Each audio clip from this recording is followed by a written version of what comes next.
Chers téléspectateurs de Kewoulo TV, bonsoir. Après un premier entretien avec M. Hugues Losberg, nous voici à nouveau en direct de Bruxelles. Cette fois-ci, après l'affaire Jean-Claude Loger. Jean-Claude Loger, c'est ce retraité belge qui a échappé à une tentative d'enterrement de son épouse Huguette Elzocht. Nous avons en face de nous Hugues Losberg avec qui nous allons discuter de Patrick Losberg. Patrick Losberg, pour la petite histoire, c'est son père et Patrick Losberg est au cœur d'un dossier criminel qui est aujourd'hui étudié par la justice sénégalaise. Bonjour Hugues. Bonjour Babacar, en tout cas ça fait toujours un plaisir pour moi de faire une interview pour enfin dire toujours la vérité, parce que je pense que la vérité ne doit pas toujours être cachée, elle doit toujours sortir pour être mise en public, afin que disons, les malfrats ou les mauvaises pensées ne restent pas cachées dans l'obscurité. Donc moi je vais toujours très bien, je fais de mon mieux pour être toujours heureux. Donc tout va bien pour moi et merci Babacar. J'espère que toi aussi tu vas bien, j'espère. Merci Hugues. Hugues, êtes-vous au courant que depuis notre dernier entretien et sa diffusion, la justice sénégalaise s'est saisie de l'aspect de la tentative d'internement de Jean-Claude Loger et qu'un juge d'instruction a été désigné pour enquêter sur cet aspect? Cette nouvelle, parce que ce qui s'était passé au Sénégal, c'est plus que criminel. Il n'y a pas de mot pour qualifier cela. Et donc je suis vraiment très ravi d'apprendre que la justice sénégalaise a vraiment mis enfin un juge d'instruction pour essayer d'apporter la vérité sur cette affaire. Parce que depuis trop longtemps, cette affaire a été travestie. On a essayé d'accuser Jean-Claude de fou pour prendre son argent, l'internet. En tout cas, c'est vraiment une très bonne nouvelle que je viens d'entendre comme ça. Et vraiment, je dis chapeau à la justice sénégalaise. Et en tout cas, félicitations au travail que Olo a fait. Je suis vraiment ravi. Monsieur Hugues Losberg, parmi les accusations portées à l'encontre de votre père Patrick Losberg, il y a cet aspect de la pédophilie. Avez-vous eu connaissance de ce penchant sexuel de monsieur Patrick Losberg le temps que vous avez vécu auprès de lui à Kinshasa? Écoutez, ce sont des sujets qui sont difficiles à raconter parce que même moi j'en ai subi. Mais depuis trop longtemps, j'ai essayé de les cacher parce que d'une part, vous connaissez le syndrome de Stockholm, hein? Lorsque vous êtes victime d'un viol ou vous avez été pris en otage, après vous mettez même à protéger la personne qui vous a fait subir cela. Moi, aujourd'hui, je sais que c'est difficile à raconter, mais aujourd'hui, moi, je me suis dit, il faut pas que je garde ça pour moi, parce que c'est quelque chose que moi, dont j'ai subi. Et à un moment donné, il faut que la vérité sorte du lot. Parce que c'est vrai que moi, je suis mentalement fort, j'ai pu surmonter cela, mais je ne crois pas que d'autres enfants pourront subir la même chose, quoi. Donc il est vrai, moi je connais ça de mon père, il a abusé de moi pendant plus de 10 ans, donc à un moment donné je l'ai protégé d'ailleurs. C'est que je me suis dit, voilà, il est ce qu'il est, et il m'a sauvé de la rue de Kinshasa. Pour moi, je sentais que, comme si bon, j'avais quelque chose à lui donner, quoi. Même s'il a abusé de moi, il m'avait quand même sauvé dans la rue, et que, bon, il m'avait offert un toit. Donc je me suis dit, bon, bref, je peux le pardonner. Mais il y a eu des cas où, pendant que je dormais, il venait, il dormait avec moi, et il me poussait à dormir avec lui. Et même il y a des fois où j'ai fugué de la maison, j'ai essayé de fuir plusieurs fois de la maison pour dire que je ne voulais pas de ça. Mais malheureusement, il n'a jamais essayé d'arrêter.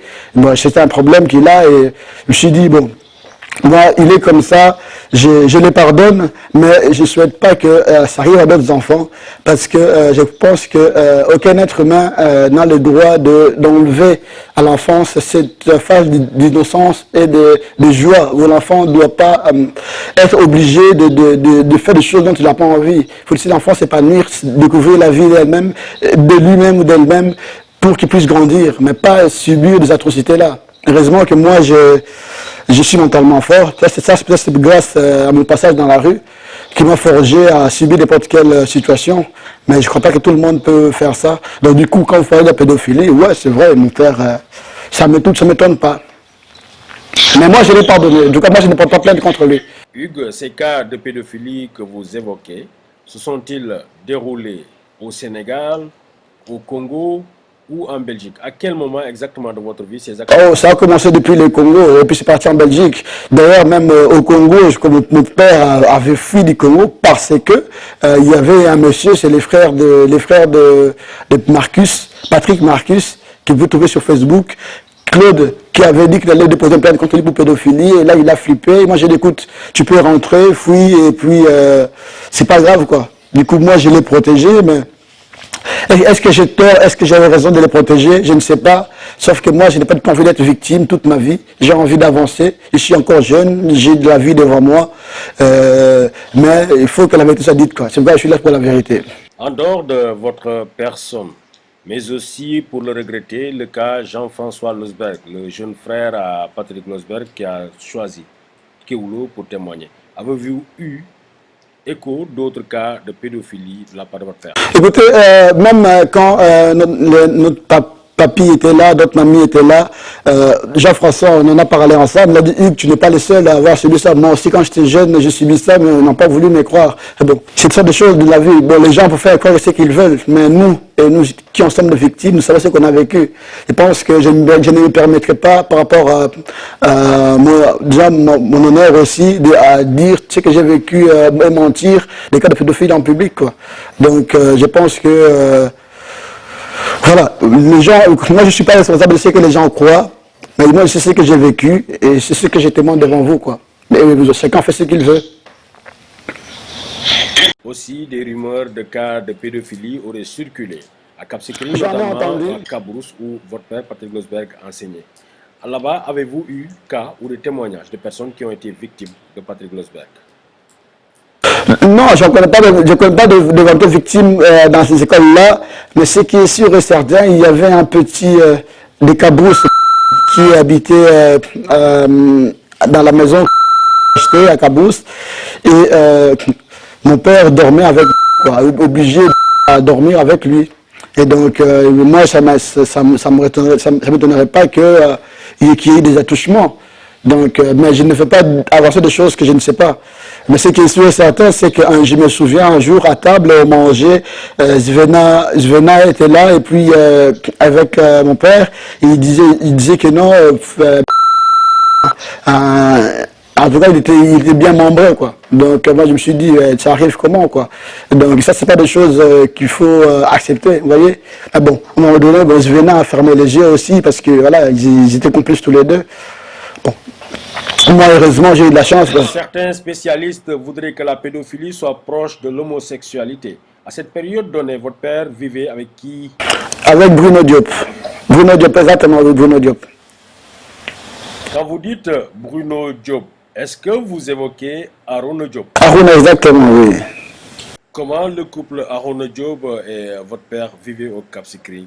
Comme un couple, quoi. Ils vivaient tous ensemble dans la maison que Jean-Claude, parce que vu que mon père, il était l'administrateur délégué de l'association de Jean-Claude, que Jean-Claude avait construit, donc HDC, Jean-Claude avait construit une maison spéciale pour lui, là-bas, et c'est là où il vivait, quoi.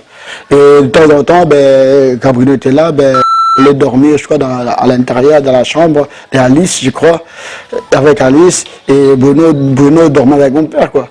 Ce n'est pas étonnant parce que moi, quand j'étais au Sénégal, par exemple, quand mon père aussi, il avait ses copains, et du coup, il me laissait dormir à côté pour faire avec son copain.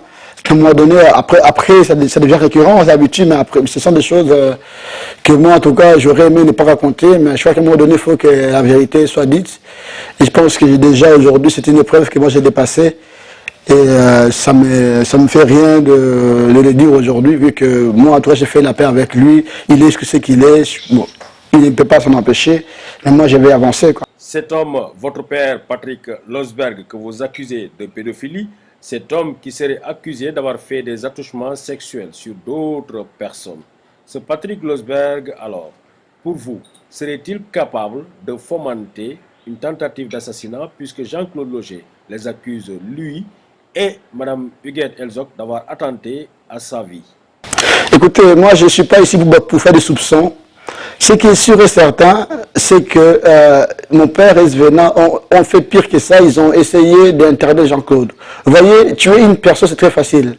Une balle dans la tête, la personne est morte, elle ne souffre pas.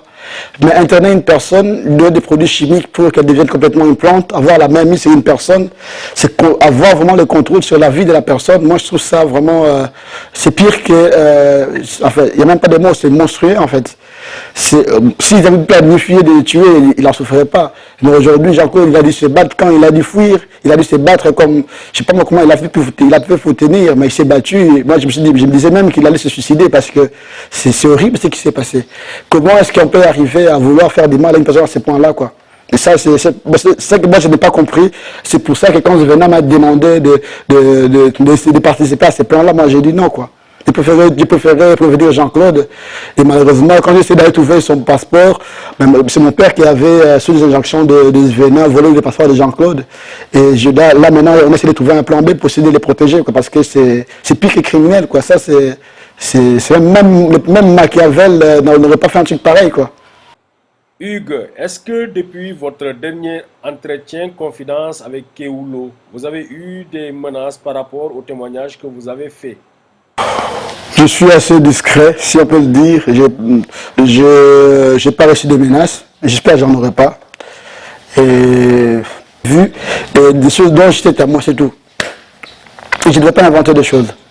Depuis cet entretien confidence et le tollé que ça a créé au Sénégal et en Belgique, à votre niveau, qu'est-ce qui a changé? Est-ce que vous avez eu d'autres échos, d'autres informations provenant d'autres sources? Qu'est-ce que je peux dire par rapport à ce sujet, tout ce que je peux dire? Ah oui, il y a toujours une chose qui me dérange jusqu'à aujourd'hui, c'est les documents que Zvena a pu avoir de la maison que les gens codent. Parce que ce document-là était d'ordre confidentiel, mais je ne comprends pas comment elle a pu avoir ce document-là. Est-ce qu'elle a payé des gens pour pirater l'ordinateur de Jean-Claude et avoir ça, et puis faire semblant pour que Jean-Claude acquise des autres personnes? Ou est-ce que, en fait, comment que la justice aussi prenne l'ordinateur même des événements ou des Jean-Claude pour qu'on puisse voir comment est-ce qu'elle peut faire des choses, elle peut se permettre de faire des choses pareilles et que ça passe que tout ça passe inaperçu, quoi. Et donc ça, c'est des choses que même si elle arrive à payer des gens, mais à un moment donné, il faut qu'on arrête, quoi. Il faut que la justice soit faite, quoi. Parce que la justice, c'est le socle de notre société. Et si personne ne doit se permettre à les transgresser comme ça, à marcher sur la justice comme ça ne va pas, quoi. Et, alors, est-ce que tu peux nous dire des mots que Zvena elle a employés du moment où elle est venue te voir pour que tu participes, que tu contribues un instant à l'internement de Jean-Claude? D'abord, il faut savoir que quand Zvena était restée au Sénégal, quand elle était restée à Dakar, elle s'est déjà de trouver des moyens pour essayer de déplacer l'argent de Jean-Claude. Moi, d'abord, mon père est venu me voir, m'a demandé, est-ce que ton compte, parce qu'à cette époque-là, je crois que j'avais ouvert un compte à la CBAO qui existe à Cap Skirring. Mais je n'avais pas encore reçu de carte bancaire. Donc ça posait un problème. Du coup, ils m'ont demandé, est-ce que ton argent on peut faire l'argent sur ton compte? Moi, j'ai dit, bon, je ne connaissais pas les plans qu'il y avait derrière. Moi, j'ai dit, écoute, moi, mon compte, si vous voulez, moi, je vous donne l'accès, ce n'est pas grave, peut-être l'argent, ça ne me dérange pas du tout. Après, ils disent non, après, ils ont désisté. Et puis, ils sont partis ouvrir un compte à la Poste. À la Poste, c'est tout juste à Cabros. Et par là, un peu quelques instants plus tard, ils venaient nous appeler pour dire non, Jean-Claude est fou et dangereux, et qui va tuer tout ce qu'il aime, il doit se faire soigner, il doit prendre des médicaments, des médicaments qu'on donne par les psys, là, mais qui sont très très forts pour vraiment les calmer. Connaissant Jean-Claude, moi je connais Jean-Claude, je sais que Jean-Claude c'est un homme d'affaires qui aime bien découvrir la bâtiment qu'il y avait en face, quoi. Mais il n'est pas du tout fou. Je me suis dit ok, écoute, c'est nouveau, si ça c'est nouveau alors. Et puis là, moi je me suis tué. Après, c'est ce jour-là que, c'est un dimanche que Zvena, on a mangé, mon père et moi, Jean-Claude, je crois qu'il y avait encore Moïse, et bon, là je ne m'en rappelle plus, bref. Après avoir mangé, ben écoute, moi je fais tout que j'avais déjà raconté, vous voyez, avec l'histoire de la voiture. Et là je reçois le coup de fil de Zvena. Il me dit, Hugues, Jean-Claude a pété un câble, il est fou complètement, il faut qu'on l'interne, vu qu'on ne veut pas se faire sonner, il doit se faire interner. Toi, si on va trouver 4 mecs, il faut les payer, vous allez les maîtriser et vraiment les neutraliser pour qu'on puisse venir avec des médecins. Elle est se charger de trouver un certificat pour les faire interner. Du coup, moi j'ai dit, waouh, j'ai dit, ok. Mais c'est vrai qu'à ce moment-là, il faut pas que je dise non. Si j'avais dit non, ben, les plans seraient tombés dans l'eau et Jean-Claude ne serait pas sauvé. Donc moi, je suis allé voir Jean-Claude. Je lui ai dit, écoute, Jean-Claude, ici, les plans, c'est ça. On va te faire interner. Il ne m'a pas cru. Il m'a dit, il n'en revenait pas, c'est évident. Maintenant, toi aussi, si on te dit, t'as vu ces bouscules il y a une seconde, tu vas pas le croire. Je sais que tu réalises qu'en fait, c'est vrai. Et c'est là qu'il venait m'a appelé pour savoir si mes gars et moi, on avait pu neutraliser Jean-Claude. Et là, j'avais mis au parleur. Et là, il a entendu. Du coup, là, ben, Jean-Claude, il s'est préparé pour aller essayer de voir son passeport et fuir. Il n'a pas vu son passeport. Avec son passeport, mon père l'avait pris, il l'avait caché dans son coffre. Et moi, je lui ai dit que ce n'est pas grave. On va trouver une solution, même trouver un certificat. Vu que je connaissais des gendarmes, je pourrais trouver une solution. J'allais faire un certificat des pertes et l'envoyer à Dakar à l'ambassade. Donc, c'était ça mon but. C'était pas de l'envoyer en Belgique parce qu'il n'est pas de passeport. Et c'est là que le soir, je suis revenu pour essayer de convaincre mon père. Il dit, écoute, arrête ça, c'est pas bien. Et puis là, il est allé réveiller Svena pour dire, écoutez, qu'il ne croit pas. Et là, Svena essaie de m'expliquer. Donc, il est fou à cause de l'opération. J'ai dit, écoute, non, c'est pas vrai. Si il est fou, comment tu as pu laisser un fou avec un enfant prendre un avion et rentrer? Il y a un problème, quoi. Raconte ça à une personne, mais pas à moi. Donc, j'ai dit que c'est pas grave. D'accord, je vous crois. Je suis allé coucher. Vu que là, Svena était en train d'installer une nouvelle cuisine, tout était déplacé dans la maison que j'ai encore construit pour mon père. Et là, je commençais à fouiller. J'ai commencé à fouiller. Quand mon père il est resté avec Svena, j'ai commencé à fouiller. Et c'est là que j'ai vu dans le coffre une liasse de francs CFA comme ça et le passeport. Apparemment, c'était de l'argent destiné pour payer les factures de la paillote. Donc moi, j'ai dit, écoute, je prends le passeport, je laisse l'argent parce que je n'ai pas du tout envie qu'on m'accuse d'avoir volé l'argent. Fuir. Donc j'ai laissé l'argent, j'ai pris les passeports, et puis grâce à ça, Jean-Claude a pris, j'ai ramené le passeport à la période, là où Jean-Claude dormait. Jean-Claude a dormi, le matin, je lui ai ramené les passeports. J'ai dit, écoute Jean-Claude, j'ai une bonne nouvelle pour toi, j'ai trouvé ton passeport. Il était tout content, il est parti à Ziguinchor. Et quand il est arrivé à Ziguinchor, il a dit tout de suite à la CBAO de Ziguinchor pour essayer de retirer de l'argent. Et là, qu'est-ce qu'il trouve? Ben, son argent avait disparu. Il est resté que 17 millions de francs CFA. Tirant sur son compte. Il a dit, écoute, je prends tout, parce que sa femme avait tout à fait. Pour moi, c'est resté pour payer les factures qui étaient restées de la nouvelle cuisine qu'elle avait commandée. Et puis avec cet argent, ben, Jean-Claude, on a fait une petite fête dans un hôtel à Ziguinchor, et ensuite il est parti à Saint-Louis chez son ami qui est Philippe Légan, qui lui, il est consul honoraire de la Belgique à Saint-Louis, qui a un hôtel là-bas, et c'est un super hôtel d'ailleurs, que je conseille tout le monde d'aller voir. Et il a passé quelques jours là-bas, qui est en sécurité aussi. Après, il est rentré en Belgique. Et puis par la suite, Svena a découvert que c'est moi qui avais réussi à faire fuir Jean-Claude. Elle a essayé de me faire signer un document me disant que non, Jean-Claude est fou, et que moi j'ai fait ça parce que j'étais ignorant, je suis jeune, j'ai obligé d'écouter ça, moi je ne signe pas. C'est là qu'elle a essayé de monter un faux dossier contre moi pour essayer de me faire arrêter, soit disant pour vendre de drogue. Moi j'ai dit, écoute, fais ce que tu veux. Moi, j'ai réussi à... Après, je suis parti à Dakar, ensuite, elle est dangereuse.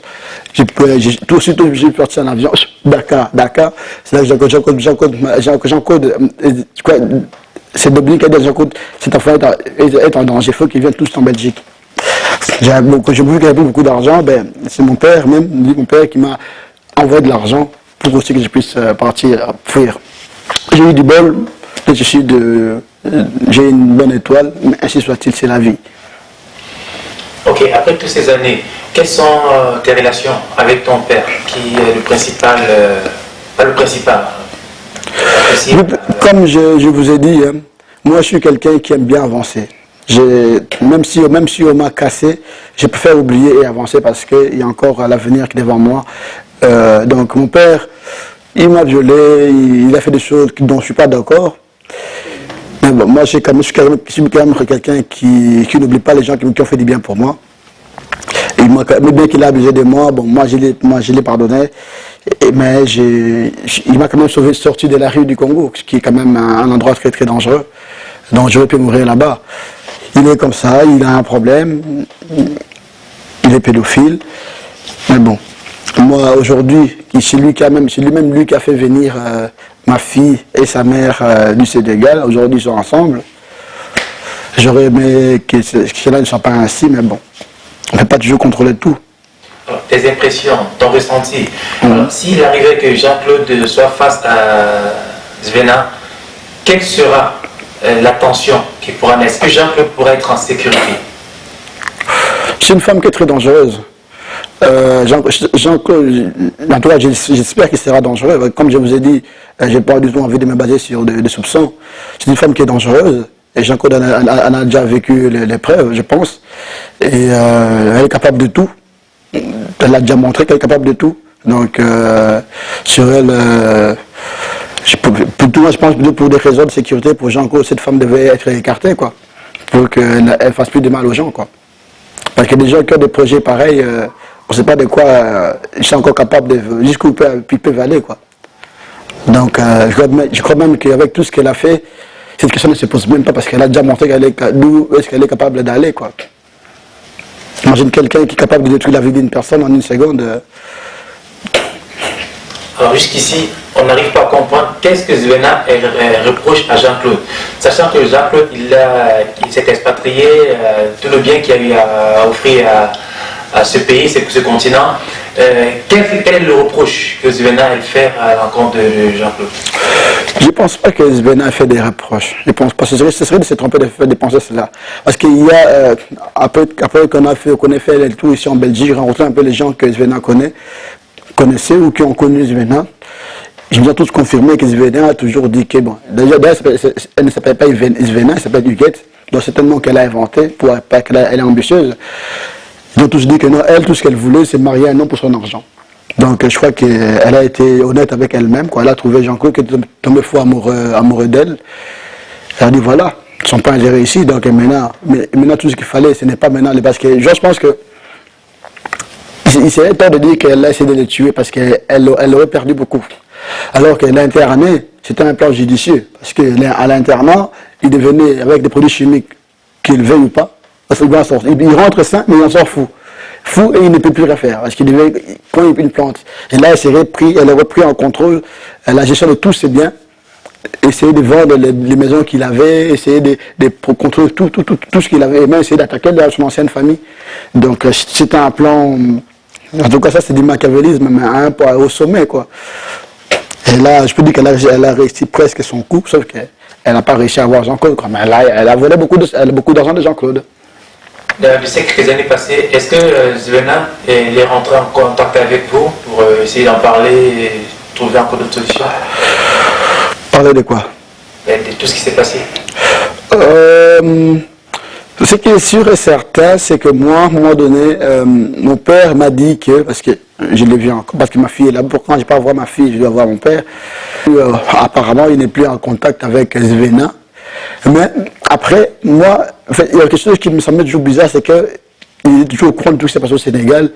Il essaie de me poser des questions. Moi, j'ai dit, écoutez, mais comment se fait-il que toi, tu me dis que tu n'es plus en contact avec Zvena, mais tout ce qui se passe, c'est déjà concernant Jean-Claude, tu es au courant. Ça fait combien d'années où tu n'es plus en contact avec Zvena? Moi, oui. Zvena, je suis pas en contact avec depuis que je suis parti du Sénégal. Ça fera combien de temps? Je suis au Sénégal depuis quoi? Je suis parti du Sénégal depuis quoi? 5 ans comme ça, oui. 5 ans, oui. D'ailleurs, même que je crois que si je regarde mes anciens échanges Facebook où elle m'a insulté, traité de tous les noms, essayé de me menacer. Elle, si elle me voit, je crois qu'une balle dans la tête, ça le ferait vraiment plaisir. C'est qu'elle n'aura pas. Okay, merci, Gary. Moi, je vous en prie.